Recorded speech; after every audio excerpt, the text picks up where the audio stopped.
Senhora Presidente, eu queria também dizer que, relativamente aos artigos que foram avocados, alguns deles são de facto a prova do quão devastador é este Orçamento de Estado. São alguns dos artigos reveladores do espírito deste Orçamento de Estado e gostava de me referir concretamente ao corte nas reformas, ao corte nas pensões de sobrevivência e aos cortes salariais. Viola-se todo o princípio da confiança que qualquer pessoa neste país pudesse ainda ter no Estado com esta proposta do Governo relativamente aos cortes das reformas já atribuídas e aos cortes nas pensões de sobrevivência. Relativamente aos cortes salariais, eles foram assumidos como transitórios, mas a pouco e pouco o Governo lá se tem descaído sobre aquela ideia de não saber exatamente o que é isso hoje em dia da transitoriedade, e lá vai dando a entender que isto pode ser uma coisa permanente, e quando o Governo dá a entender é porque tem a certeza de que é isso que quer, e portanto para que não seja permanente é preciso que alguém haja que não o Governo, e nesse sentido é que nós dizemos que só quando este Governo for embora isto pode ganhar alguma moralidade neste país.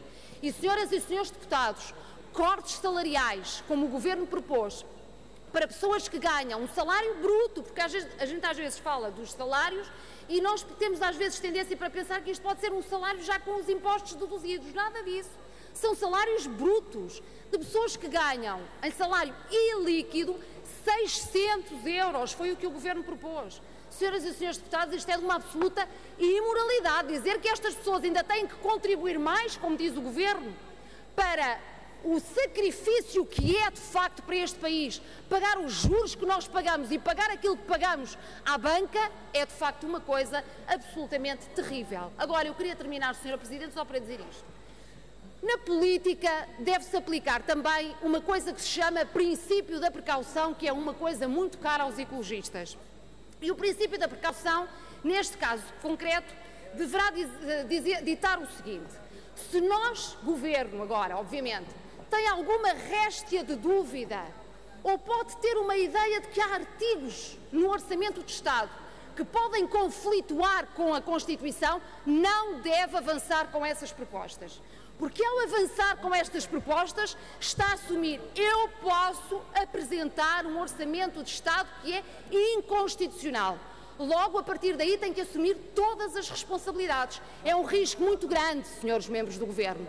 Não devem apresentar artigos que podem conflituar e que, na nossa perspectiva, conflituam claramente com a Constituição, mas já houve membros do Governo que o admitiram, designadamente a Senhora Ministra das Finanças. É um risco muito grande pelo qual o país não deve passar, ter um Governo que anda a brincar às inconstitucionalidades. O país não pode suportar estas brincadeiras.